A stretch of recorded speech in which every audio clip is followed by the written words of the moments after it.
If you're wondering where this gorgeous meadow is, it's in the Catskill Mountains, in a tiny town called Parksville in the state of New York. And this is the site where I'm going to build a sustainable luxury shipping container rental property. My name is Silbo, and I work as a cybersecurity analyst in the New York metropolitan area. For the last 3 or so years, I've been trying in fits and starts to build a sustainable real estate company because I'm looking to increase the number of revenue streams I have because I want to live a more comfortable life, but also to prove a point that I can build sustainable houses from the ground up competitively with standard building practices. Now, I'm documenting this process because I think it's fun, and I think it'll also help attract attention because this is, after all, going to be a rental property.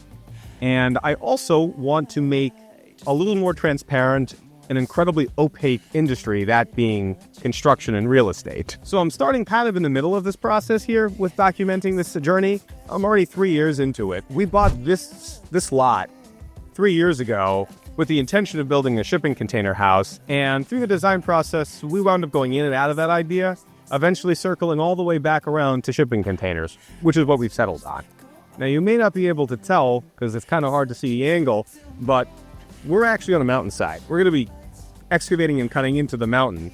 So there isn't really a first and a second floor. There's going to be a ground floor and a first floor where you enter in from where we are here, and then you would exit from the bottom. So what I'm looking to do is use 3 40-foot containers to create the first floor, a concrete ground floor, and then build out a small mudroom and entrance at the front. So mudroom, 3 shipping containers, ground floor built out of concrete. I'll give you a rundown of the actual layout of the house and where it'll be sitting on the property in a bit. But first, I want to quickly explain that this is an investment property. It's going to mostly be an Airbnb and Vrbo rental, that we may use a high-end property management firm that will help us to advertise through their own platform as well as through Airbnb and through Vrbo or any other platforms that I have yet to discover. So essentially, this is a 1.47 acre lot, if you trust the site survey, and a 1.43 acres if you trust Google Maps. But either way, it's at least an acre of mountainside land with lake rights to the lake that's 5 minutes away from here. So I'm going to go through the entire process from coming up with the idea to finding the land, securing it, getting an architect, finding contractors, working with the building department, working with a bank, securing a loan, getting an appraisal, actually getting the money from the loan, starting the process. So we're trying to make this business a success from day one. We're trying to figure out how we can get the greatest occupancy in our first year so we can be profitable year one. So we're a little bit down the mountain property. Over here is where the house is actually going to go. And I have, to show that, full-size architectural plans. Oh boy. These are big. I'll put it in overlay while I'm talking to make it a little easier to visualize what I'm describing. All right, so firstly, this better orientation is the property. We're standing right about here, and this is up above us. Above us is where the house is going to be, right about there. And then we're going to have our oversized driveway. Looks like it fits 4 to 6 cars, but then again, the house is meant to fit 12 to 14 people, so having plenty of cars is probably not a bad thing. And this is the first floor. You enter in from the top, mudroom. You got your little floating bench, hallway closet. You walk in through, and then you have your very nice kitchen, lots of light, natural light coming in. There's some very large windows. Then it opens up into a very large space, which includes your dining room, your living room, and then a balcony. Very nice 140 square foot balcony, something of the sort. Plenty of space for you to enjoy the mountain views and valleys below. There we have 1 guest bedroom, 2 guest bedroom, shared bathroom that's going to be wheelchair and handicap accessible because I want everyone to be able to enjoy the property, be able to enjoy the house, even if it's in the challenging terrains of the mountains. And then on the other side, we have our master bedroom with its ensuite bathroom. Now let's go out of the bedroom, up the hallway to the mudroom, and down the stairs to the ground floor. All right, ta-da! Ground floor. So you're in the house, and you've come down the stairs. You enter into this very large, open playroom, rec room space. There are double doors here that exit, and they take you actually right out to the ground floor, and you will be just below the balcony on the first floor.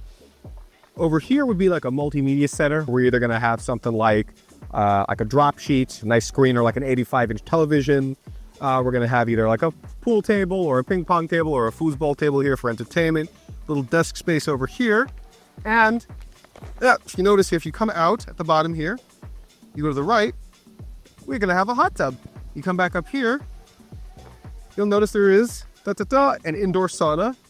Then there's another master bedroom right here, and very large double closets, kind of its own bathroom, but it's also accessible to the rest of the space here. And we have a washer dryer. Now this is one of our 2 lake accesses. So this beautiful, beautiful lake right here. A little platform, chairs, just a few over there. Really nice lawn right here. This lake gives us a lot of different forms of entertainment. We're able to obviously swim. We can fish. We can boat. We can jet ski. We can just flop and float around on, I don't know what's that called, floating docks. Now this awesome lake that you have access to, that I have access to, it's 3 minutes away. It's that close. Pop in your car, you bring a bunch of friends, you pop right out, you put on your swim trunks, you go right in. Now, one of the important goals of this project is to keep the costs down as much as possible. Now, in this area, a lot from anecdotal experience, the average cost to build a house is about $200 a square foot, but I wouldn't say they're building very well, and you're not building very large. Really, the cost per square foot is probably somewhere between $500 and $700 a square foot, which is extraordinarily expensive, and it prevents people from building homes here in Clarksville, New York. But so far, according to our budget for construction, we have managed to get our construction budget to about $270 a square foot. Now note that that's for a 2,000 square foot luxury sustainable shipping container home. So we're building an incredibly beautiful home for what I would say is close to the average cost of construction here in this area. I really want to ensure that this first investment property is a success, both financially and in terms of sustainability. We want to make sure that this property has the right amenities and a beautiful location that can be enjoyed during all 4 seasons, both in terms of the amenities in the house and what's available in the Catskills.